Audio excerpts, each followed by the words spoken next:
Welcome to my channel.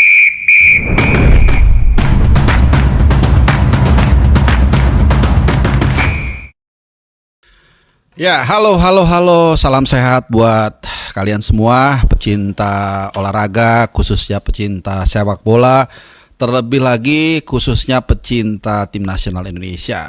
Ya, satu hari gue absen menyapa kalian. Ada beberapa kegiatan yang harus gue jalanin, mungkin gak penting buat kalian ya, tapi penting buat gue, termasuk juga tadi nyetut motor. Ya, kalau kalian yang gak ngerti nyetut itu, kalau itu motornya mogok biasa didorong pakai satu motor lagi, didorong pakai kaki di jalurnya gitu ya, sampai ke bengkel baru dibenerin. Anyway, bukan masalah yang itu yang bikin kita ceritakan, tapi ini adalah setutan lain yang lebih kencang lagi dari pemerintah, dukungan yang luar biasa dari dari pemerintah ya untuk olahraga Indonesia, khususnya untuk sepak bola. 2 hari lalu kurang lebih itu baru saja diumumkan ada hibah atau bantuan dari pemerintah, anggaran sebesar, ini gue bacain ya, mungkin nanti bisa gue insert juga gambarnya, sebesar 420 miliar, lebih tepatnya lagi 420,2 miliar itu ke 13 federasi cabang olahraga. Luar biasa, hampir setengah triliun, dan ini adalah salah satu bentuk kontribusi pemerintah juga, baik secara langsung maupun juga nggak langsung itu ya, misalnya seperti salah satunya adalah membantu proses naturalisasi melalui legislatif, itu salah satunya. Ini topiknya agak berat teman-teman ya, kalau yang nggak suka pasti langsung kabur. Oke, jadi intinya 420,2 miliar digelontorkan oleh pemerintah untuk 13 federasi atau cabang olahraga atau cabur. Nah, yang menarik adalah karena konten ini mainly membahas soal timnas, maka kita akan menuju ke sana. Ada 199,7 miliar, ya hampir 200 miliar lah biar gampang, itu didistribusikan ke PSSI. Jadi hampir 50% dari anggaran tersebut itu diberikan kepada PSSI. Ini tentunya kita syukuri. Kenapa? Karena tentunya bisa, atau kita harapkan bisa memompa, menambah lagi prestasi kita di sepak bola. Tapi tentunya penggunaannya harus bijak-bijak, harus juga sesuai target, terutama untuk di kalangan grassroots. Ini yang juga kemarin sempat mencuat ya soal drawing Liga 4 yang penuh dengan tipu muslihat dan sempat diulang akhirnya. Cuman sekali lagi kita ketika mengkoreksi itu bukan untuk menjatuhkan orang, untuk mengingatkan, untuk meminta juga diperbaiki. Itu intinya ya. Jadi jangan nanti koreksi, dan cara menyampaikannya juga kita harus baik. Jadi kemarin itu sudah diulang ya, walaupun masih ada sedikit masalah, gue juga nggak terlalu mau mengambil kesimpulan. Intinya adalah jangan sampai dilupakan juga nih Liga 1, Liga 2, bahkan Liga 3, Liga 4 maupun juga pembinaan amatir. Berkali-kali kita sudah tahu, bukan rahasia umum lagi, nggak perlu ditutup-tutupi. Masalah Elite Pro Academy ini kompetisinya sangat amburadul ya, banyak uang bermain di sana dan lain-lain. Kemudian juga tiap klub itu belum benar-benar memiliki salah satu dari 5 syarat yang ditetapkan sebagai klub profesional, yaitu mempunyai pembinaan junior yang benar-benar bagus. Rata-rata hanya panik menjelang kompetisi EPA bergulir baru cabut-cabut dari SSB. Nah, ini yang mungkin harus diperhatikan. Kemudian yang kedua, alokasi untuk pelatih. Ya, satu yang harus kita akui juga, PSSI sudah memberikan atau membuat pengambilan lisensi dia lebih mudah ya. Dulu itu harus menginap sehingga biayanya lebih mahal, sekarang nggak perlu dan lebih cepat. Intinya lebih murah dan lebih cepat, which is bagus, tapi masih banyak yang harus dibenahi, terutama ketika naik ke C, ke B, ke A, bahkan ke A Pro. Ini juga perlu dibenahi ya, supaya semakin banyak pelatih, bukan hanya banyak secara kuantitas tapi juga secara kualitas, sehingga mendongkrak juga nih pertumbuhan para pemain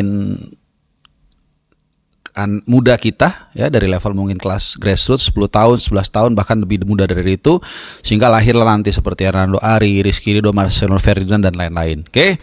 Itu penggunaan anggaran yang tepat. Jadi besarnya anggaran ini juga berbanding lurus dengan tanggung jawab yang harus dipikul, dan kita bersyukurnya karena di level profesional terutama di timnas sepertinya sudah cukup positif.